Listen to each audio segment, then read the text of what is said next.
Joy is tied to hope. And hope is an awareness of a reality where things have already happened. Let's say it again.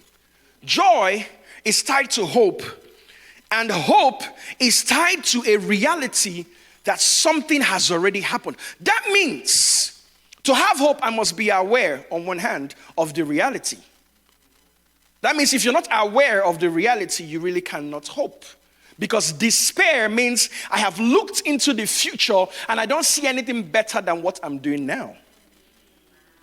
That's the work of the enemy, to paint you a picture and make you aware of a reality, a pseudo reality where things have not changed. In fact, things have gotten worse. The Bible says the righteous go from glory to glory. The parts of the righteous shine brighter and brighter. The devil says, no, it's getting worse. If this is what it is now, it's going to get worse in 3 years. And then you subscribe to that reality. And then there's hopelessness because I cannot see things getting better than they are. Hope, on the other hand, means there's an awareness of a reality that is different. That means to have joy, you have to be in an opposite reality. Let me explain. If hope means things are going to be great, and I'm aware that things are already great in the spirit, you've been blessed with every spiritual blessing in heavenly places. That means for hope to exist, there has to be the opposite of what is in that reality. There has to be pain, there has to be lack, there has to be confusion, there has to be disarray. There has to be opposite for joy to be evident.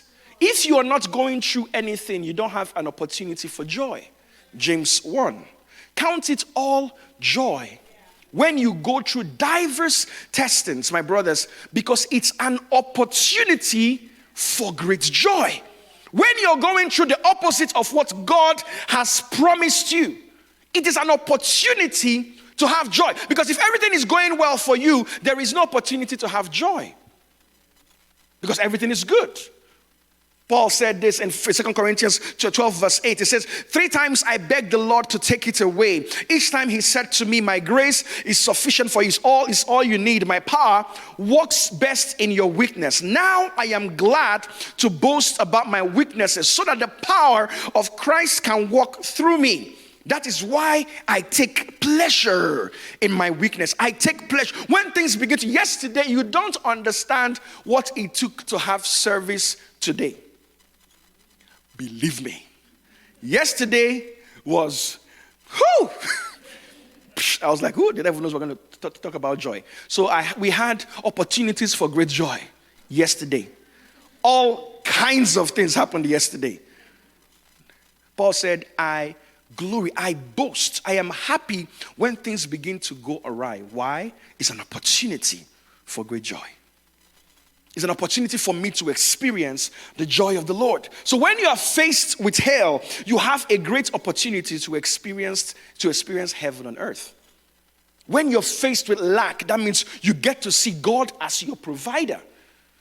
You don't appreciate food when you're not hungry. You have to be hungry to appreciate food. You don't appreciate healing when you're not sick. But when you become sick, you appreciate healing, you appreciate the relief. So joy needs the opposite for it to work. But the question is, we get so confused and we get so dragged down by what is negatively happening that we don't see the opportunity behind the event.